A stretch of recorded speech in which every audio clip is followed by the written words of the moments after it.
Voilà, mes chers amis, comme je disais, vous êtes-vous déjà posé la question pourquoi est-ce que Kabila est toujours au pouvoir? Kabila a violé la Constitution. C'est-à-dire que il est un président de la République illégal en ce moment. Nous le savons tous.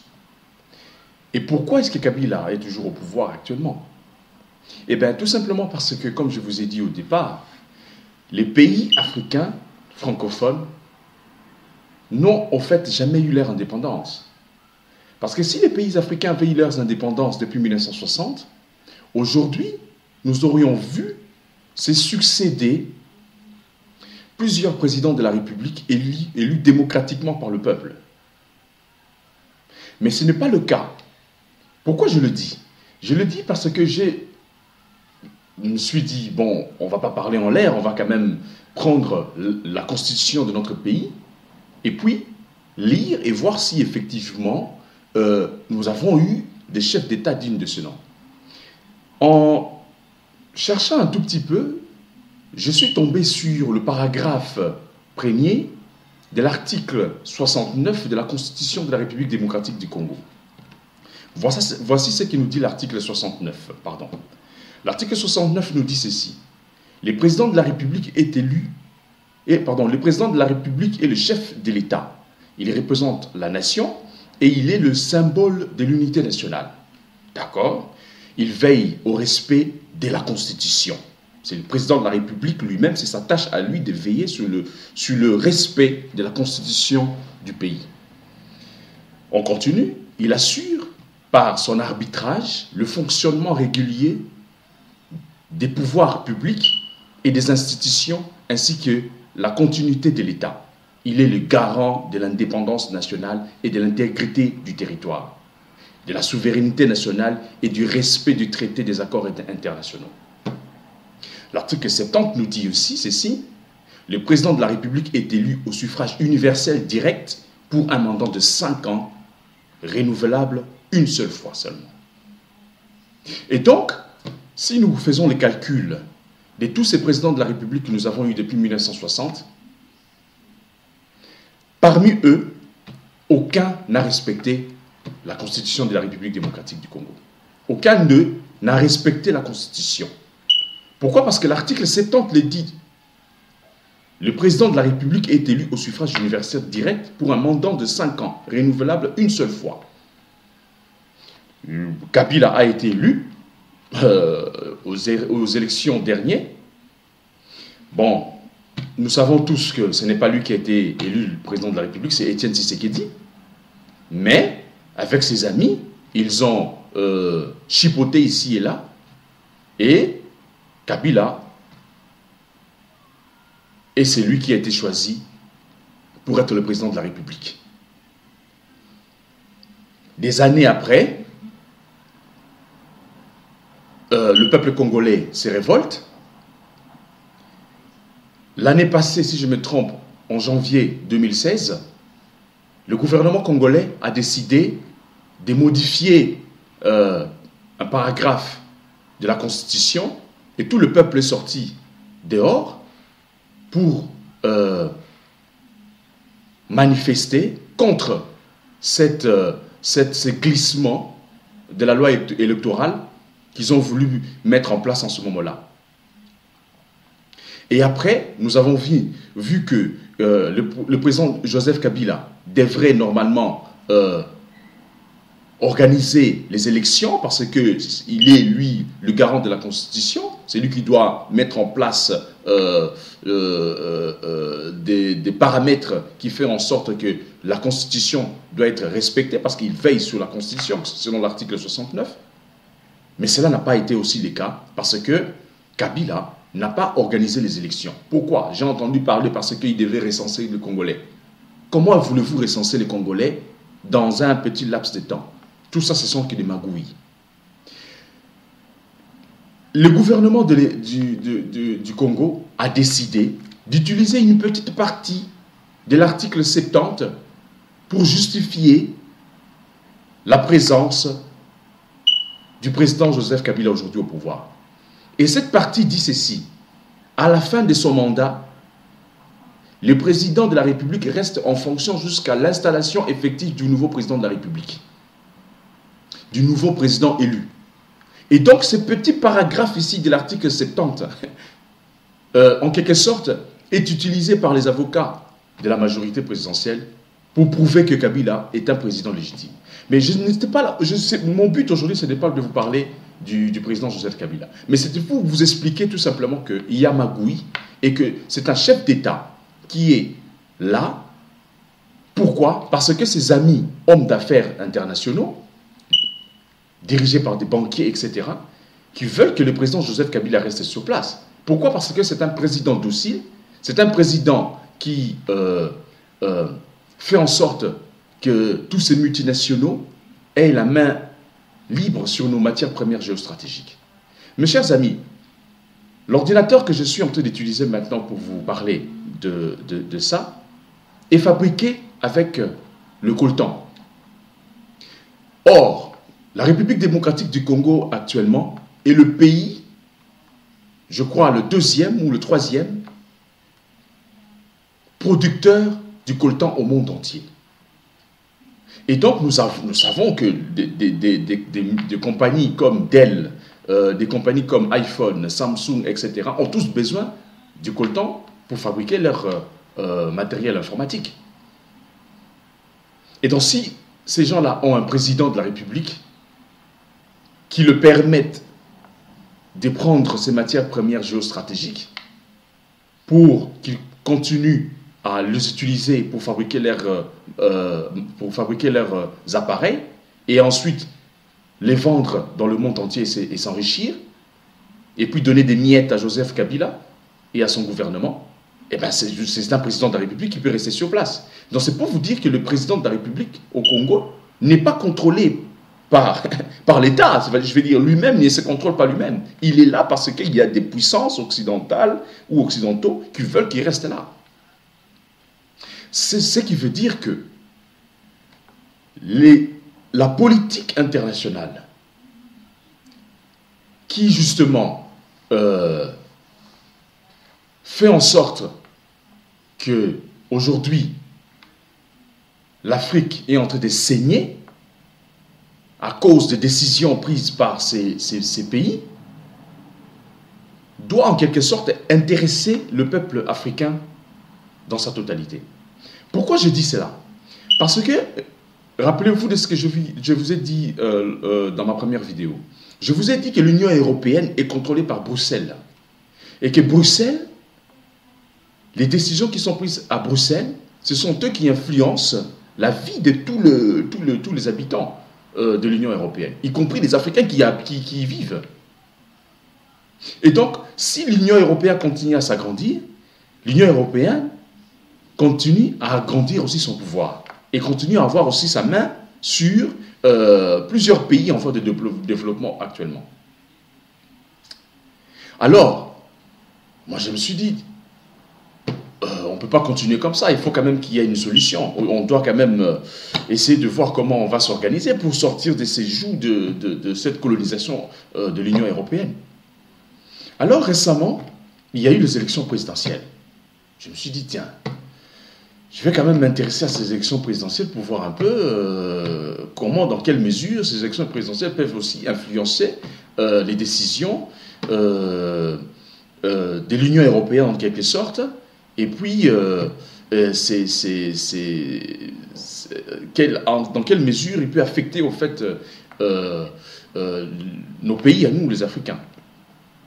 Alors, on a commencé avec l'élection présidentielle de l'année passée, c'est celui des États-Unis d'Amérique, où on a vu deux candidats à l'élection présidentielle, Hillary Clinton et le président actuel, Donald Trump, qui était candidat à cette époque-là.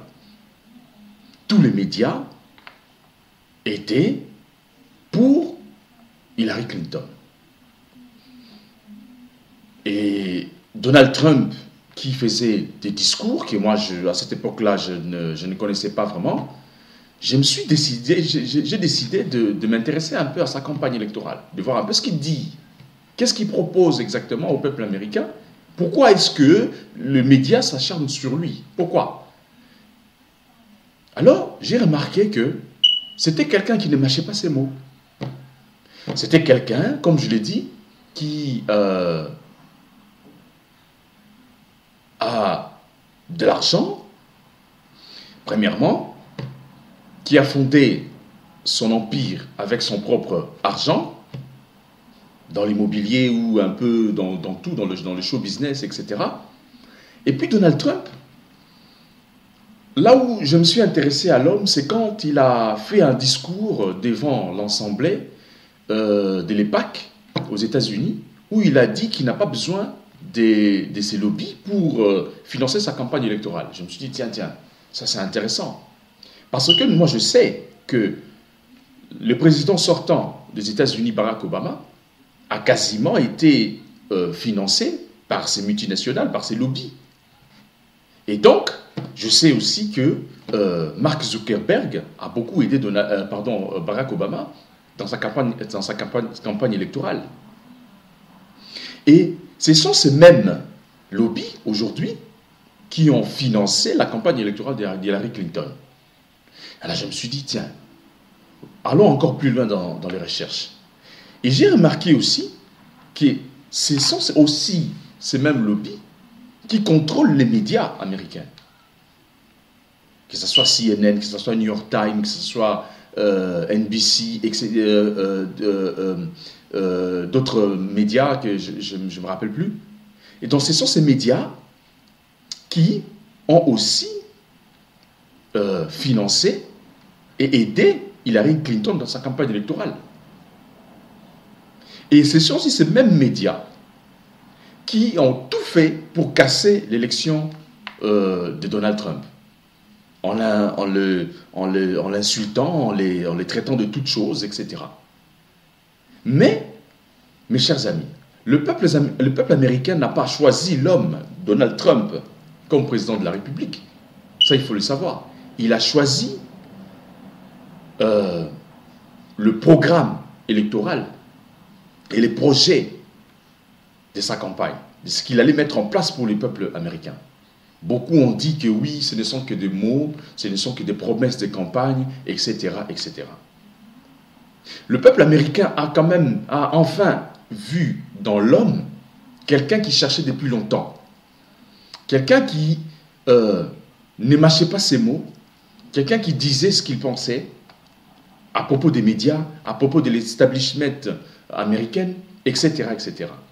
Et donc, la population américaine, oubliée par l'État depuis très longtemps, s'est sentie en quelque sorte en sécurité, je veux dire. Il s'est dit, si cet homme devient président de la République, nous nous sentirons un peu en sécurité, comparé à tous les chefs d'État que nous avons eus auparavant. Et donc, ils ont voté pour Donald Trump. Voter pour Donald Trump veut dire voter pour ce que Donald Trump va mettre en place pour aider la population américaine à aller de l'avant. C'est-à-dire à les aider à avoir, donc créer les emplois pour que tout le monde puisse avoir du travail. Parce que, comme vous le savez, aujourd'hui, presque, c'est pas pour ne pas exagérer, 30 à 40% de la population américaine est au chômage. Et beaucoup des personnes qui sont au chômage aujourd'hui aux États-Unis sont même irradiées tout simplement de la liste des personnes qui se trouvent au chômage. Pareil en France. Donc ce qui veut dire que ce peuple-là a vu en Donald Trump enfin quelqu'un qui peut les aider. Et donc, à voter pour Donald Trump. Donc, voter pour Donald Trump veut dire voter pour ce qu'il va faire pour le pays, pour ce qu'il va faire pour la population américaine. Donc, ce qui veut dire que la démocratie aux États-Unis a pris le dessus sur l'establishment. Et aujourd'hui, qu'est-ce que nous voyons? Nous voyons toute une campagne de diabolisation derrière la personne de Donald Trump. Pourquoi diaboliser Donald Trump si c'est les Américains qui ont voté pour lui? Certains vont me dire, oui, Hillary Clinton a eu 2 millions de votes plus que Donald Trump. Mais n'oubliez pas qu'il y a eu, il y a eu justement le recomptage de votes après la campagne électorale. Et malgré ces recomptages de votes, Donald Trump a quand même toujours gagné les élections. Et aussi, ils ont prouvé que Donald Trump a mis en place, comment dirais-je, un service d'enquête pour aller enquêter sur le vote des démocrates. Et ils ont remarqué que les illégaux, les gens qui habitent aux États-Unis de manière illégale, ont voté aussi pour Donald Trump. Ça, il y a des preuves là-dessus, il suffit juste de chercher sur Internet. Et donc, qui a gagné les élections? Et pourquoi s'acharner sur quelqu'un qui a été voté par les Américains eux-mêmes? Donc, si vous vous acharnez sur le programme de Donald Trump et sur l'homme lui-même, donc vous vous acharnez sur la démocratie américaine et donc vous acharnez sur le peuple. Moi, voilà pourquoi cet homme m'intéresse personnellement. Cet homme m'intéresse personnellement parce que pourquoi est-ce que les médias, premièrement, ne se sont pas acharnés sur Barack Obama? Parce que Barack Obama était un président de la République qui a été voté, certes, par les Américains, démocratiquement, mais c'était un président de la République qui a été voté aussi, qui a été financé pour mettre en place la politique, justement, de ces grandes entreprises multinationales américaines. Et c'est ce que Barack Obama a fait pendant tout ces deux quinquennats à la tête des États-Unis d'Amérique. Et donc, pour faire une parenthèse là-dessus, Donald Trump a été élu président de la République par les Américains et il n'est pas aimé par l'establishment. Pourquoi? Parce que Donald Trump fait tout simplement ce qu'il avait dit qu'il allait faire. Ah oui, Donald Trump met en place le programme de sa campagne électorale. Il a dit qu'il va fermer les frontières des États-Unis pour que les illégaux ne puissent pas rentrer dans son pays. Il a dit qu'il va signer un décret pour interdire un certain nombre de pays, des ressortissants de ces pays-là pour rentrer aux États-Unis, parce que selon lui, c'est là où sort le terrorisme. C'est une manière de protéger la population américaine. Vous comprenez? Donc, il ne fait tout simplement ce qu'il avait dit qu'il va faire. Donc, il fait, c'est donc pourquoi les Américains l'ont voté. Il n'y a rien d'aussi simple que ça. Et je ne vois pas pourquoi l'establishment ne l'aime pas. Ne l'aime pas. Pourquoi vous n'aimez pas quelqu'un qui est aimé par la population américaine? Et bon, quelque part aussi, nous avons vu des manifestations anti-Trump. Ces manifestations qu'on n'arrête pas de montrer à la télévision, comme si aux États-Unis, il n'y avait que des gens qui étaient mécontents. Pourquoi est-ce que les médias ne montrent pas aussi les gens qui sont contents? Pourquoi est-ce qu'on ne montre pas cette population qui ont voté pour Donald Trump? Est-ce que vous avez pensé à ça? Pourquoi on ne montre pas? Pourquoi on ne parle pas de ce que Donald Trump est en train de faire actuellement aux États-Unis? On montre tout simplement tous les côtés négatifs. Donc c'est pour vous dire qu'il y a un pouvoir qui, justement, ne veut pas perdre son pouvoir qu'il avait auparavant avec Barack Obama. Et donc, mes chers amis, je ne vais pas aller loin pour ne pas, justement, perdre mes idées. Je voulais vous parler de ce genre de choses. Pourquoi? Parce que c'est très important pour nous, les Africains. Ce qui va se passer en Europe, ce qui va se passer aux États-Unis, comme je l'ai dit, va directement influencer les décisions, va directement influencer la situation actuelle en Afrique. Et donc, les élections présidentielles en France aussi également. Nous avons vu en France deux partis la droite et la gauche. La droite, où nous avons les républicains représentés par les candidats, parce qu'on a vu les élections, la primaire de la droite et du centre. On a eu, si je ne me trompe pas, François Fillon, Manuel Valls, François Fillon, oui, excusez-moi, François Fillon.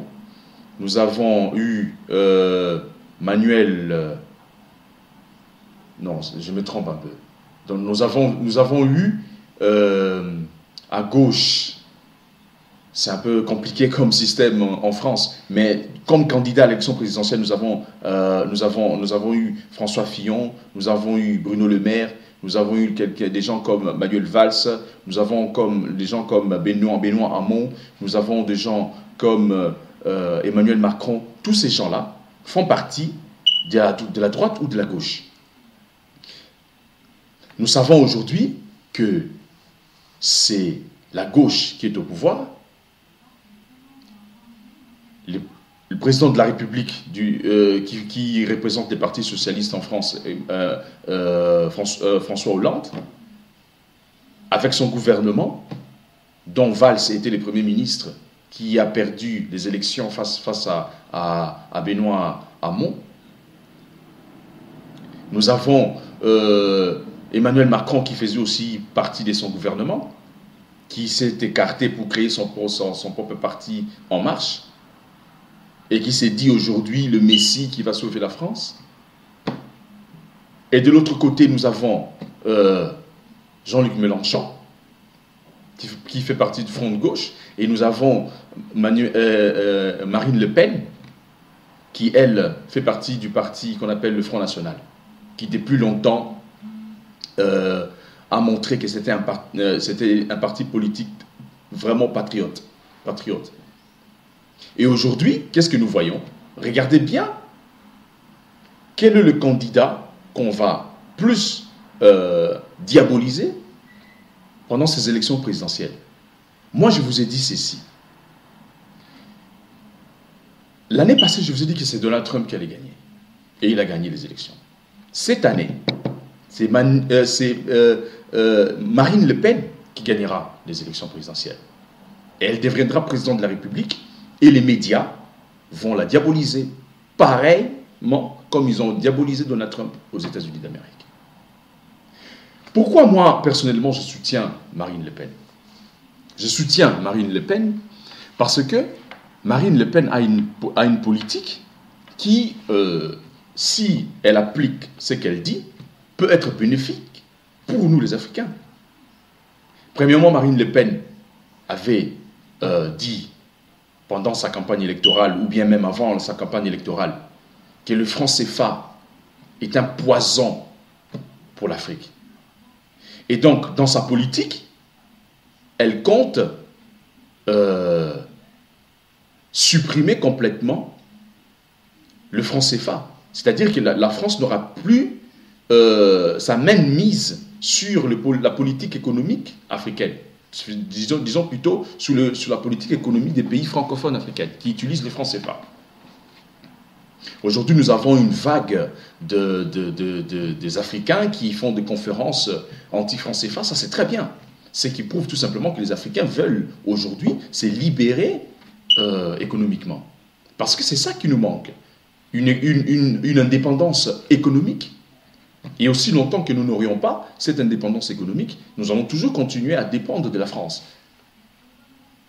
Les pays francophones comme le Gabon, le Sénégal, tous ces pays-là de l'Afrique de l'Ouest dépendent de la France. Et j'ai même lu quelque part un article qui disait que jusqu'aujourd'hui les pays francophones continuent à payer une taxe coloniale à la France.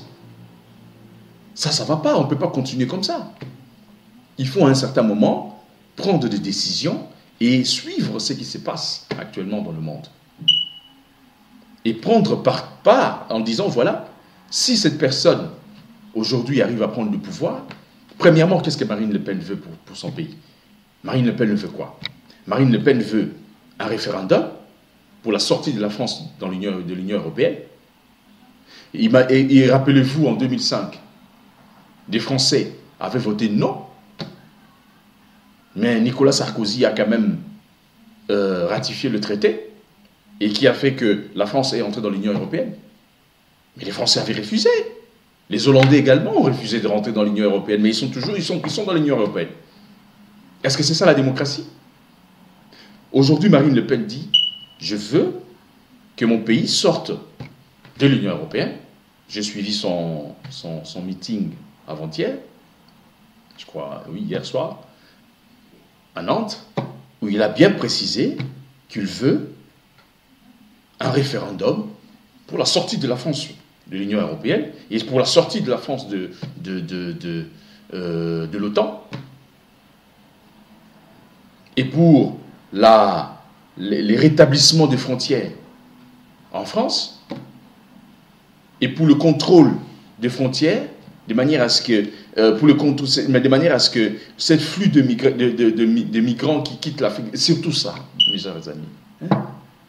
C'est la honte quand même de voir tous ces gens-là sortir de l'Afrique, entrer dans des bateaux, se faire fouetter comme ça et puis venir en Europe. Pourquoi tout ça? Eh bien parce que la politique de l'Union européenne veut ce flux de migrants en Europe. Pourquoi ils le veulent? Eh bien parce que les multinationales veulent faire des profits en payant moins ces gens-là dans des usines. Ces Africains qui viennent ici, ils reçoivent 300 € peut-être par mois, mais ils font du travail que quelqu'un déqualifié pouvait faire, et cette personne déqualifiée se retrouve au chômage. Un Français qui est peut-être mécanicien se retrouve au chômage parce qu'il y a un Africain qui a des compétences en mécanique, qui arrive, qui est venu dans ce flux de migrants et qui a montré qu'il peut travailler comme mécanicien, et on embauche cet Africain et on licencie l'autre. On chasse l'autre et il se retrouve au chômage. Donc, la population européenne, le chômage dans la population européenne monte, le flux beaucoup de migrants rentrent en Europe, le multinational s'enrichit, et la pauvreté s'installe en Europe. Vous comprenez? Et c'est ça que Marine Le Pen ne veut pas. Marine Le Pen veut bloquer ça.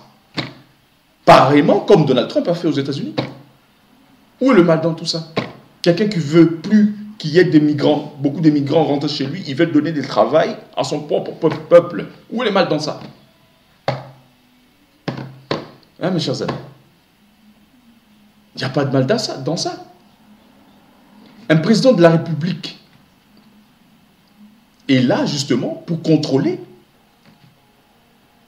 les frontières nationales de son pays. Or, aujourd'hui, nous savons que la France n'a plus de frontières. Il n'y a plus de frontières en France. Quand on regarde l'Europe, on voit juste une carte de la France, mais cette frontière n'existe plus. Donc les migrants qui rentrent en Espagne ne peuvent pas pratiquement, facilement se promener en Europe pour aller jusqu'où ils veulent. Comment voulez-vous qu'un migrant qui ne connaît rien de l'Europe est rentré en Espagne et se retrouve demain en Allemagne? Comment il est arrivé là-bas? Qui l'a montré le chemin? Il a un GPS? Non.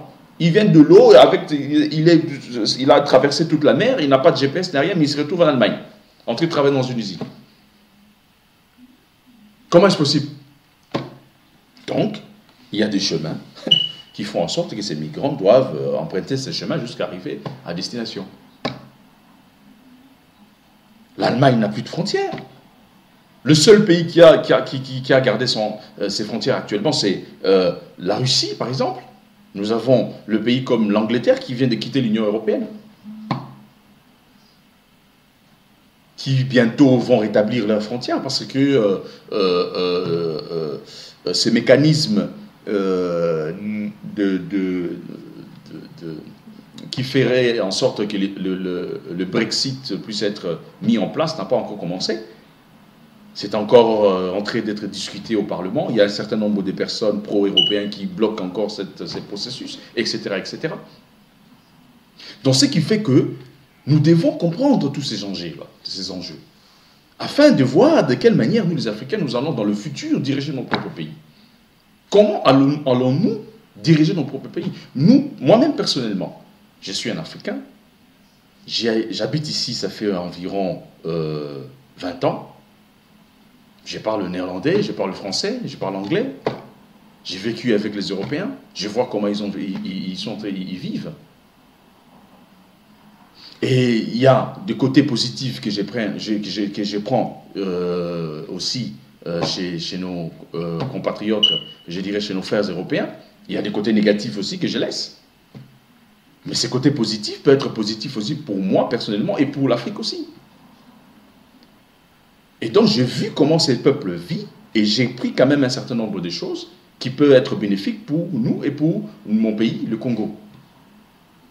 Et donc, nous devons comprendre, mes chers amis, que la situation actuelle en Europe est en train petit à petit de se dégrader, je peux dire. L'Union européenne va peut-être bientôt tomber parce que si Marine Le Pen prend le pouvoir, nous allons voir le Frexit, c'est-à-dire que la sortie de la France de l'Union européenne.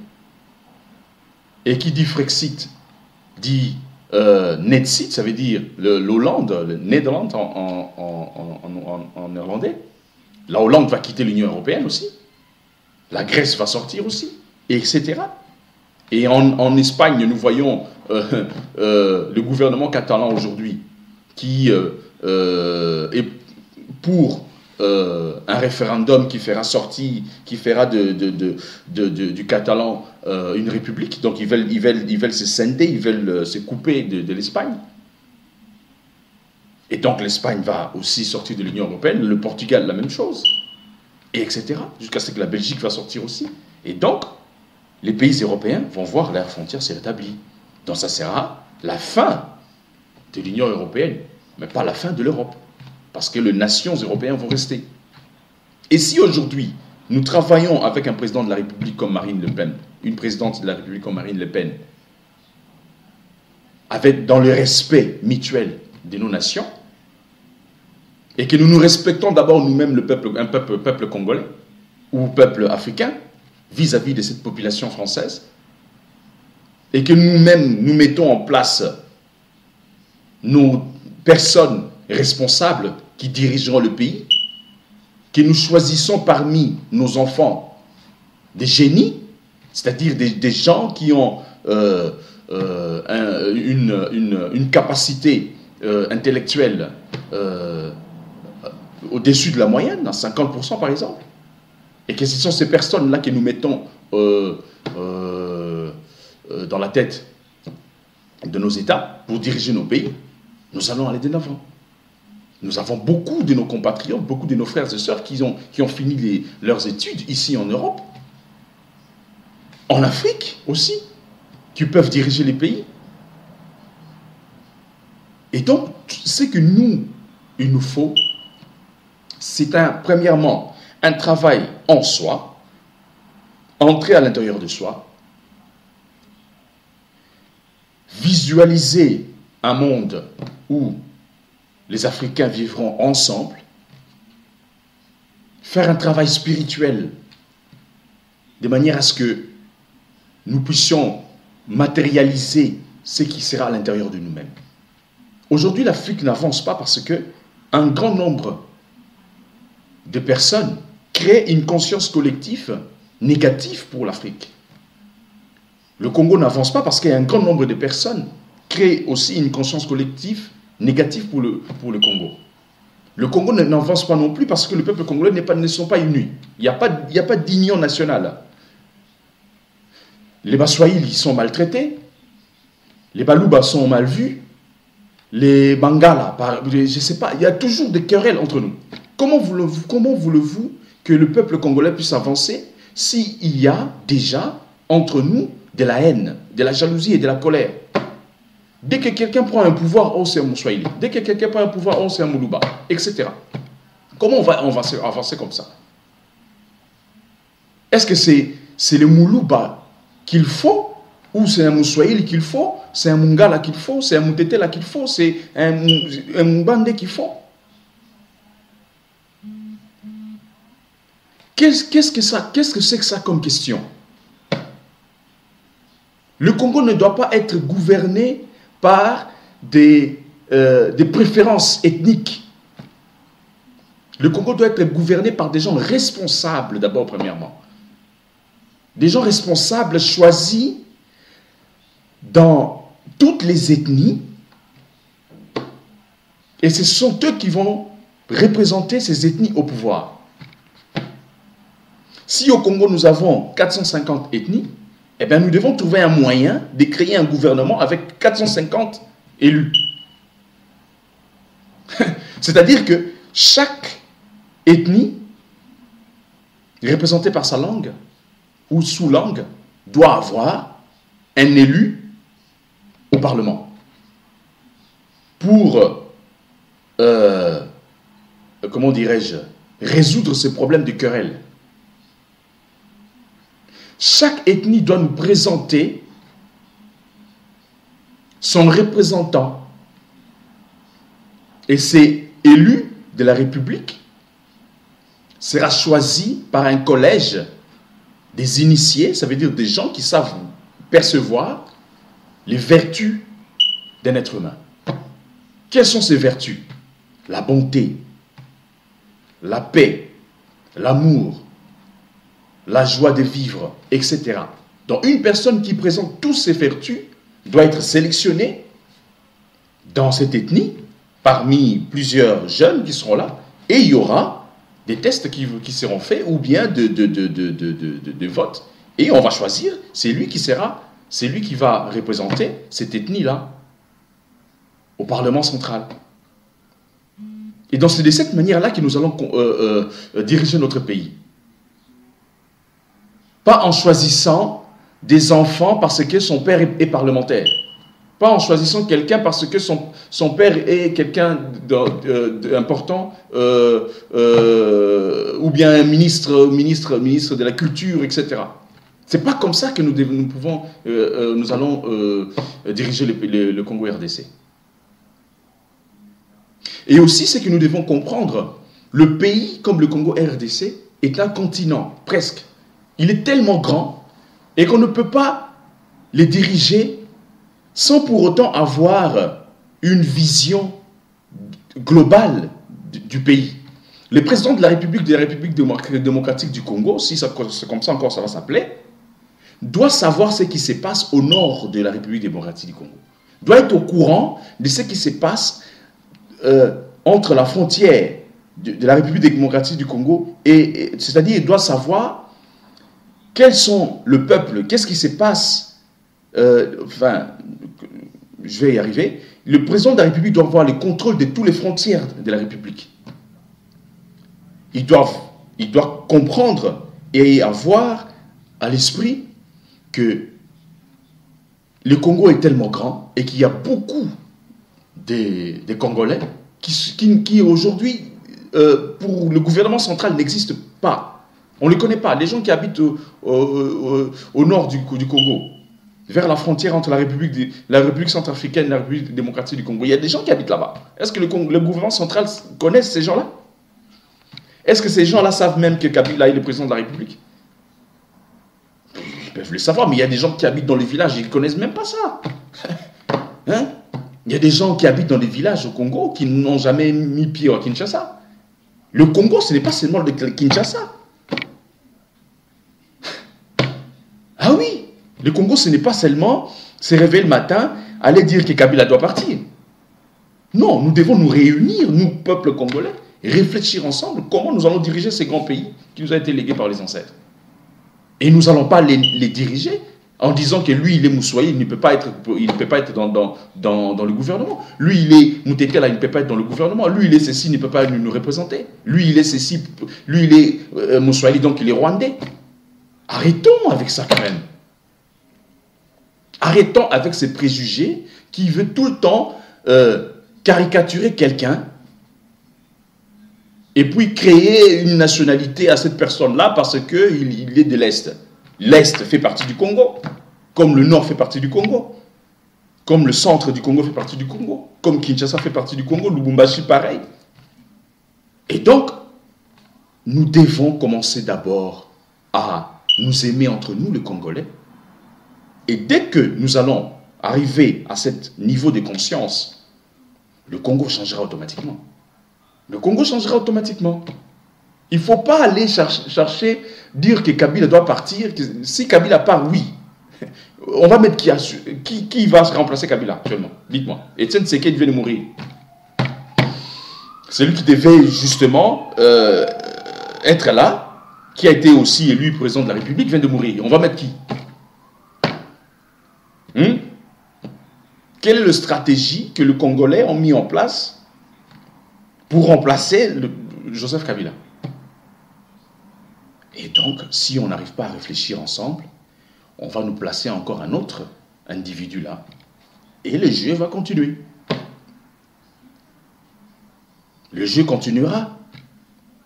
Nous devons avoir des représentants. Des gens qui vont nous représenter actuellement en Europe. Un représentant qui va nous représenter aux États-Unis avec la nouvelle administration. Un représentant qui va nous représenter en France avec la nouvelle administration qui va venir avec Marine Le Pen. Des représentants qui vont nous représenter dans tous les États qui vont aujourd'hui prendre leurs indépendances en Europe. Parce que c'est ça qui va arriver bientôt. Vous allez voir. Qui va nous représenter? Joseph Kabila, toujours. Quel est cet individu en Europe, à part Joseph Kabila, qui est congolais, qu'on peut prendre en disant, voilà, celui-là est un représentant de la diaspora congolaise, qui milite pour ceci, pour ceci, pour cela, qui peut être mis devant le président de la République, que ce soit Donald Trump ou que ce soit Marine Le Pen, et qu'il défend les intérêts du pays. Moi, à ma connaissance, je ne le connais pas. Peut-être que vous pouvez le connaître, mais moi, je ne connais pas. Si vous le connaissez, dites-le moi. Écrivez en bas, là, sur mon Facebook, sur les commentaires sur YouTube. Dites-moi qui est ces personnes-là, j'aimerais bien les rencontrer un jour. Dans l'état de nos connaissances, je ne pense pas qu'on a cette personne-là, cette pierre rare. Et donc, nous devons, chers amis, chers compatriotes, comprendre les enjeux géopolitiques actuels dans le monde entier. Parce que le monde, c'est un vaste territoire où tout le peuple de la Terre a sa place. Et donc, dans cette nouvelle ère que nous sommes en train d'entrer, le Congo et les Congolais doivent se réveiller maintenant et commencer à réfléchir ensemble, à se rassembler dans des salles de conférences, dans beaucoup de choses, en créant des activités pour discuter, pour s'entraider, pour créer même un lobby, si vous voulez. Est-ce qu'il y a un lobby congolais? Existe-t-il un lobby congolais? Moi, je ne connais pas. Peut-être que vous connaissez le lobby congolais, mais moi, je ne connais pas. Et donc, chers amis, si nous nous organisons en tant que nation, pas en tant qu'ethnie, pas en tant que peuplade, pas en tant que clan, nous nous organisons en tant que nation et que nous commençons d'abord à nous aimer entre nous comme des frères et sœurs et réfléchir ensemble comment sortir notre pays de cette colonisation qui a duré pendant des siècles, nous allons y arriver. Moi, je suis certain que nous allons y arriver. Et puis, en 2022, nous allons peser pendant les élections présidentielles. Moi, personnellement, votre frère, je me porte garant de me représenter comme président de la République à l'élection présidentielle en 2022. Et donc, je voulais faire cette vidéo pour vous expliquer comment nous allons nous organiser. Bientôt, nous allons commencer à mettre notre stratégie en place. Je suis en train d'écrire un livre qui va s'intituler « Une nouvelle République ». Donc, tout ce que je suis en train de vous dire ici, vous allez le trouver dans mon livre, qui sera plus détaillé et va vous expliquer, ça sera vraiment détaillé avec de références, vous allez vérifier, je vais vous donner même de sources, tout est vérifié, tout est vérifié. Donc, il n'y a rien que je suis en train d'inventer. Je n'invente rien du tout. Voilà, mes chers amis, je termine avec cette vidéo. Je vous dis bonne soirée et bonjour à ceux qui sont encore dans la journée. Passez une très bonne soirée dans la paix et dans la joie. C'était votre frère Bonza Amani.